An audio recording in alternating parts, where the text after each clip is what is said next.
What's good? What's cracking? It's your girl, Taquise Jones, aka Black, aka Killer Queen T, aka Black Out T, aka Lights On in this joint, aka it didn't look like the lights was off, aka I'm finna put a shirt on, aka say too many AKAs, but we not finna have nothing extra today. No Google questions, no nothing, no nothing, no nothing. Just regular smack. All right, I'm ready. So let's get started. Because like I said, actually I was feeling bad because I didn't do the whole chapter of Stuart Little. So I was like, you know what? You be trying to do too much. So just do the regular and let it be. So with them is me, which low key we almost done with because we on chapter 11. And we got 2 chapters after this left? Gotta get it together. Chapter 11, Reality Bites. It was nice to be back in my own house. It was time to put Justin on the shelf. I called my friend Hammer to find out what's up. Hammer! What's up, boy? Just chilling? Fresh off a road trip? You enjoy yourself? Yeah, son. I had a marvelous time. You know, kicking it with the wife. So what's up? Still pimping these slow assholes. True. So what's up for the night? You getting out? Yeah, I'm going to the club with Steve and James. You want to roll? For sure. All right. I'll hit you around 11:30. In a minute. I had to call my boys to let them know I was back. I had to go out. I need to let my woman know I'm back too. Alexis? Yes, Justin. I'm going out with the boys tonight. Tonight? We just got here.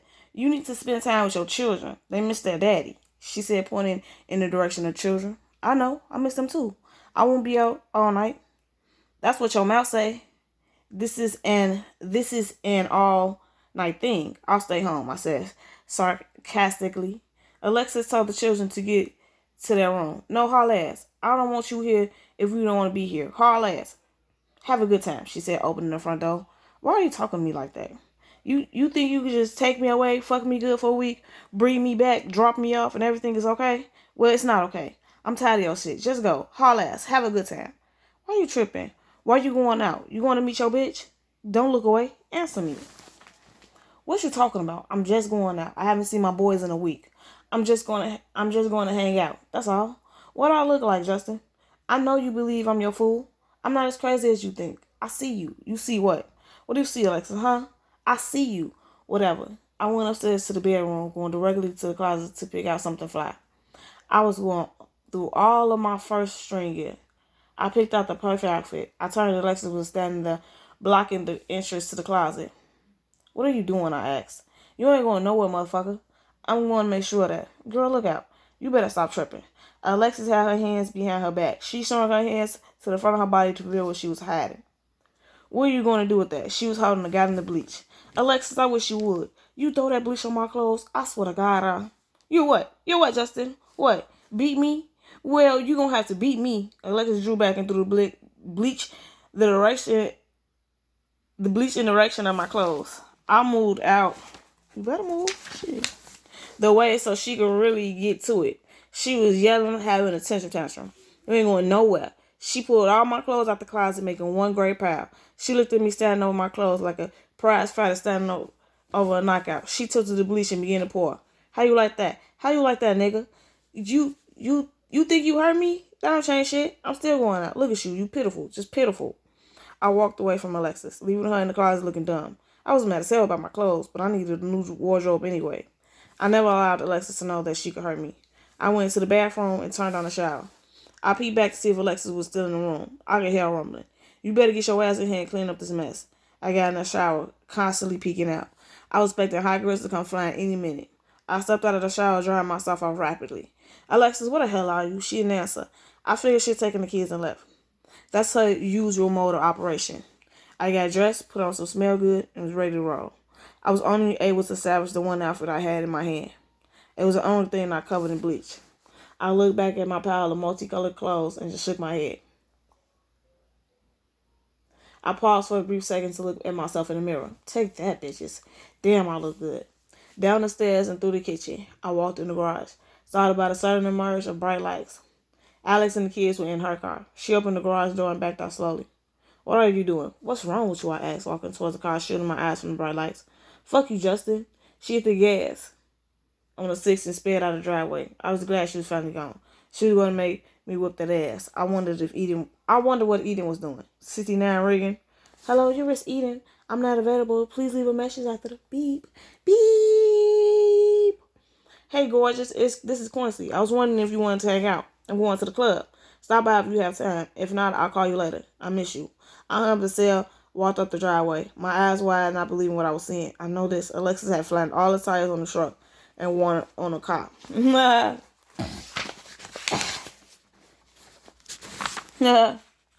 I guess she stopped when she heard me come into the garage. That didn't change anything. I had to change the tire. I couldn't believe she tried me like that. I couldn't believe it. I called Hammer to let him know I was going to be late. I constantly struggled with myself. I felt drunk or high at times, as if I were watching myself from a distance. The thing I did, I knew I was wrong. I may have split personality, two different people, beast versus gentleman. I was more comfortable being the beast, but I felt I was not in control. I didn't think I was willing to pay the price of losing my family. I didn't know if I cared. I cared, but not about myself. I felt as if I was crying out for help. Where does a man that has everything go when he needs help? I went where I was comfortable. Women gave me comfort. Misusing them gave me more. I was sitting tired and sleepy because my thoughts reminded me of a fairy tale. Looking for the love in the club. That's a no-no. In the club, you're either looking for a freak or looking to be freaked. I just go to the club to listen to the music. I hate to hear that line. It was no secret what I was looking for. That pussy. Justin, what's up, son? Just living large and taking charge. What them nasty sluts at? They in here all night. All right, money in a minute. That was my man at the door. He was one of the bouncers here at the club. It was always a good idea to know who was running things. I was VIP, so I bucked the line and went straight to the front. It was also prime time. All those broke fine ass women were looking, trying to figure out who I was.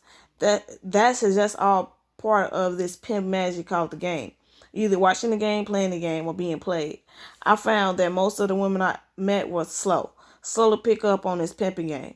By the time they figured it out, they were on their knees with my nuts slapping their chin. Yo, let's go upstairs, Hammer said, pointing at the VIP section. Hold on, Hammer. It's hoes down here. Never leave an area without making sure everyone in here has seen you. I tried to make brief eye contact with every woman I saw. It was like foreplay. They loved it. Yo, is that your lady? Hammer asked. Which one? What? Over there, Hammer pointed at a crowd of women. It was on. My little slice of paradise eating. I struck out from Hammer, giving him a pound, telling him I'd holler at him later. I made my way over to where she was, brushing off the women that were grabbing my shirt and pulling on me, trying to win my attention. Eden was standing in a circle of women having a conversation. I recognized some of them. They were known dykes. Oh, I called it. I stood outside of the huddle looking at Eden. She looked up, saw me, and immediately excused herself from her entourage. We were standing in the middle of the club, looking at each other. I knew that I was on stage. This was a live performance. My plan was to turn the place out. Hi, love, I said. Love, that's a four-letter word, Eden replied. She looked me up and down, rolling her tongue across her teeth as she rubbed my chest. Kiss me, Quincy. As I bent down, Eden grabbed the back of my head and pulled me toward her. Her mouth was slightly open. Both of her eyes were focused. We were looking at each other. Engrossed in our affection, I began to caress her breast and ass. I was still looking at her. Eden's eyes began to close slowly. She was really feeling me. Suddenly, she unzipped my slacks, put her hand inside my boxes, and began to scream my Johnson. I stopped kissing her and just watched. She looked at me and continued to rub me. I tried to control myself. I didn't want to walk around the club with a heart on. Eden stopped and zipped up my pants. You don't want me, Quincy? Of course I want you. I always want you. I can't tell. You're not hard. We in a club, baby. You want it hard? Yes. Tell your friends you're leaving. I pointed in the direction of the woman she was standing with when Hammer spotted her. I'm here alone, she replied, looking at what seemed to be her entourage. We walked out of the club, hand in hand, amidst the gawking eyes of all the haters. Quincy, follow me. Where we going? Just follow me. The valet brought our cars around to the front of the club. Damn, I like that chick. We hadn't seen each other for at least a month, and we hadn't lost a beat. Hold up, I said. She had the same car as my wife. And you ain't put the pieces to the puzzle together? A Benz 600 series, sitting on 22s. I still don't know what this chick did. I picked up my cell phone to call to see what was up. 69 ringing. Yes, Quincy Eden was looking at me through her rear mirror. Where are we going? Relax. It's a surprise. Just be patient. I promise you're going to enjoy it. Okay, bye. I got a bad feeling about this. I like surprises, but I needed to know where I was going. We drove for 10 minutes before I came upon a familiar sight. What the hell? The Miami Pier? Are we going fishing? Eden got out of her car and walked to the pier. Quincy, hurry up. Eden walked, turning to a light skip. I'm coming, I replied. You can't come until you insulted me. Get over here. She knew exactly what to say to make me want her. We walked down to the end of the pier. We didn't say much to each other. We just held hands. The moon was full and casting a glowing shadow over the calm ocean waters. Eden jumped up on a rail, shooting. Get down here before you fall. Are you afraid, Quincy? Are you afraid for me? Are you, or are you afraid of me? Just get down. I don't want anything to happen to you. Just get down. I don't want anything to happen to you. She did a handstand and flipped down. Impressive, Eden was more than impressive. She was in fucking incredible. I need you, Quincy, right now. She began to unzip my slacks, forcing her tongue into my mouth. Eden very aggressively unbuckled my belt. I stood there in my boxers with my slacks around my ankles. She grabbed my underwear, the waistband, and snatched. She snatched again. I couldn't believe she just ripped off my silk drawers. Wait, baby, what if someone comes? I said. Fucked up. You just worry about fucking me. Eden bent down in the squat sucking on me. After a few licks, I was hard as a brick. She put all of me in her mouth. I thought she was going to swallow it. I noticed that she was fingering herself, sucking and stroking, jacking and sucking. She gave her the best brain combination. Suck it, baby. Suck it. I whispered softly.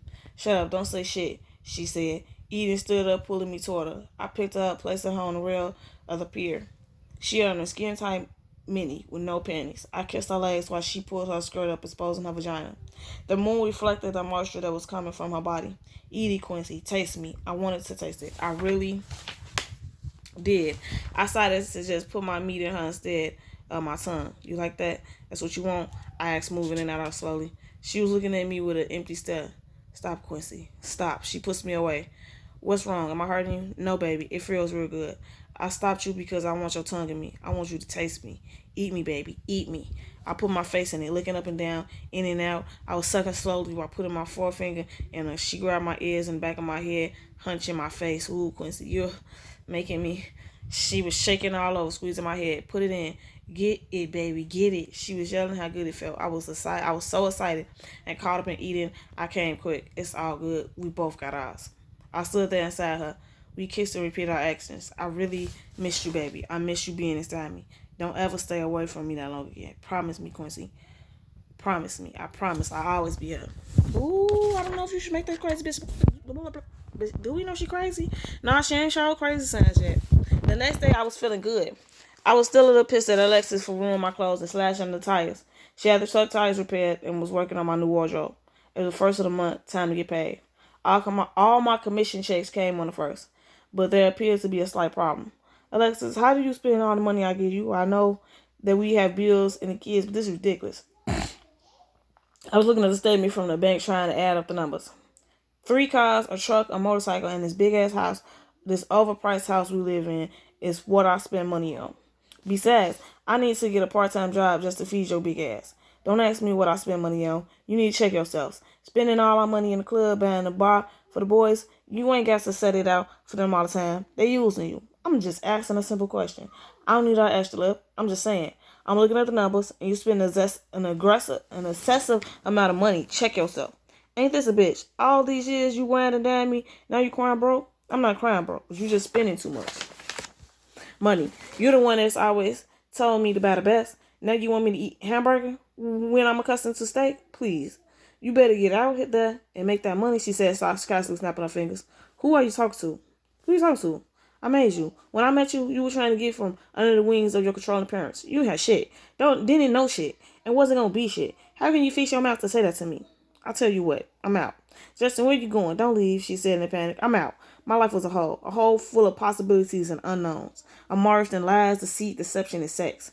Everything was a lie. I was a liar, cheat, heartbreaker. Yet I made no attempt to try and revive myself from this misery.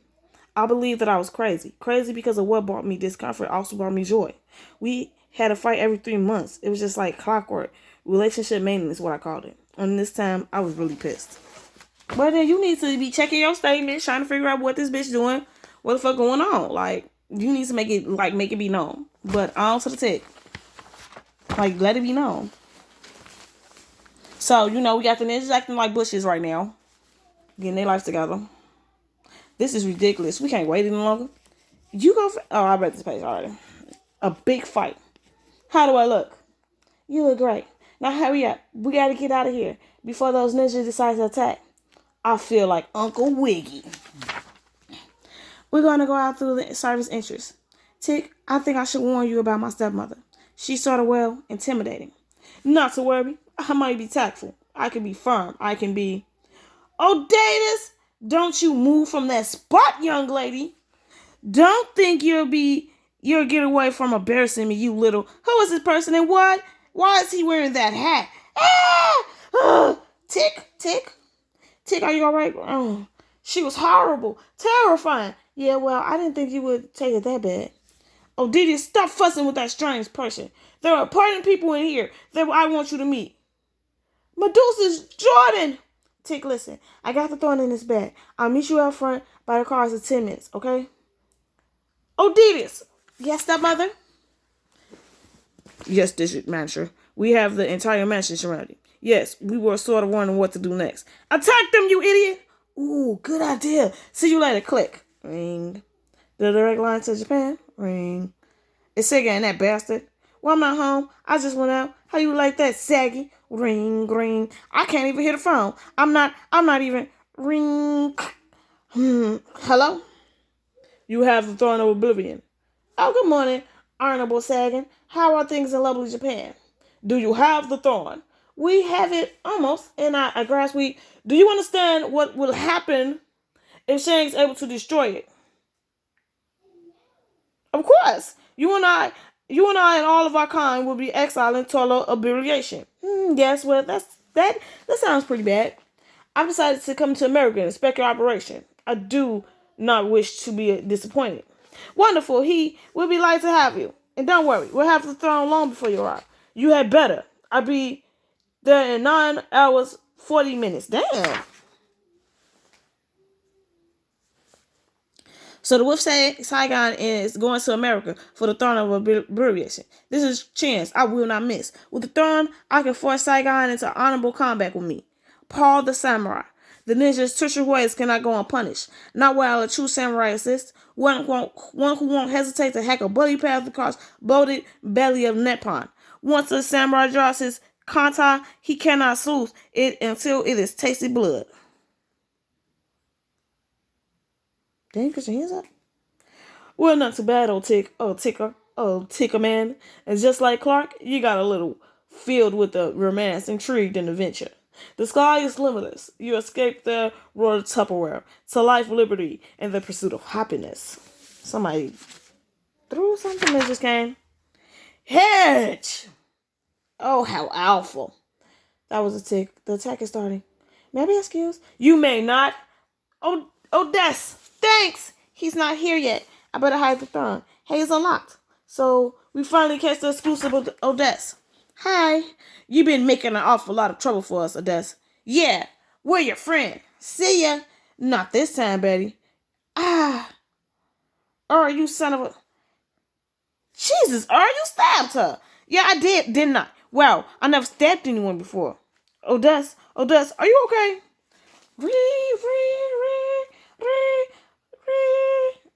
Odessa, are you alright, Odessa? This isn't supposed to happen. We got a guy leaving the scene with an injured girl. Could be the Stevens kid. Whoa, big guy. Who you got there? This Odessa. She's hurt. Hey, that's why we're here. Maybe you should let us take her. Take her what? To the hospital, Hospital. Hey, listen, buddy. We're the good guys. Oh, the good guys. I'm glad you came. She looks a little shocky. Single stand wound, left shoulder, moderate bleeding. Hey, where you going? Gotta get up out of here. What? What's this? What's this? Sagan flight leaves soon. I have time to prepare. First, I must meditate. Armor my mind against the madness of Western thinking. And now, I bake.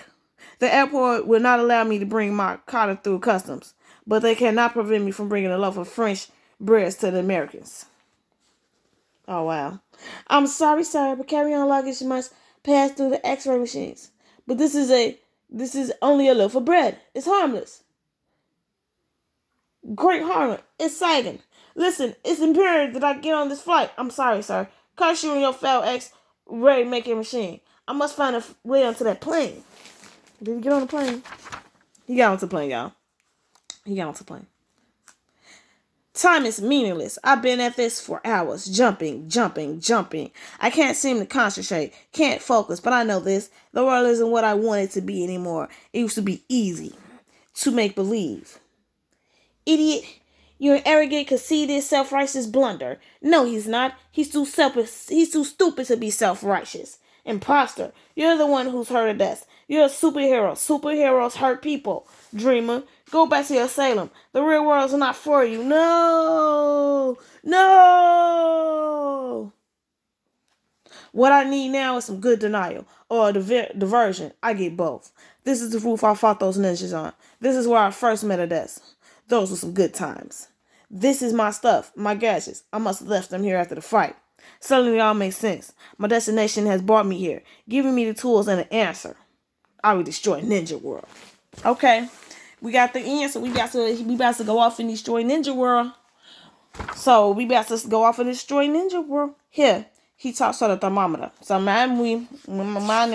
we was in chapter 8, part 2. Margot put it under her tongue, and she and Stuart sat very still for 3 minutes. Then she took it out and looked at it, turning it slowly and carefully. Normal, she announced. Stuart felt his heart leap for gladness. It seemed to him that he had never seen any creature so beautiful as this tiny bird, and he already loved her. I hope, he remarked, that my parents have fixed you up with a decent place to sleep. Oh, yes, Margot replied. I'm going to sleep in the Boston Farm on a bookshelf in the living room. It's a nice place for a city location. And now, if you'll excuse me, I think I should go to bed. I see it's getting dark outside. I always go to bed at sundown. Good night, sir.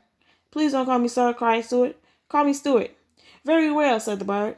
Good night, Stuart. And she hopped off, with light bouncing steps. Good night, Margot, called Stuart. See you in the morning. Stuart settled back under the bearcloth again. There's a mighty fine bird, he whispered, and sighed a tender sigh.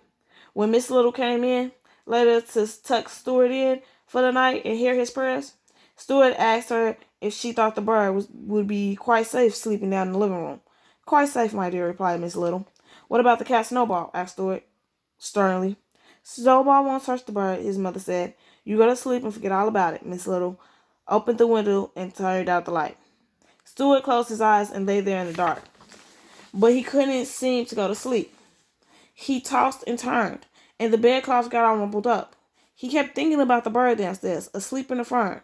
He kept thinking about Snowball and about the way Snowball's eyes gleamed.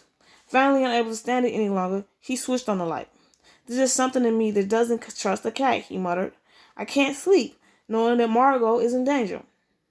Pushing the covers back, Stuart climbed out of bed. He put on his wrapper and slippers. Taking his bow and arrow and flashlight, he tiptoed out into the hall. Everyone had gone to bed, and the house was dark. Stuart found his way to the stairs and descended slowly and cautiously into the living room, making no noise. His throat hurt him, and he felt a little bit dizzy. Sick as I am, he said to himself, this has got to be done.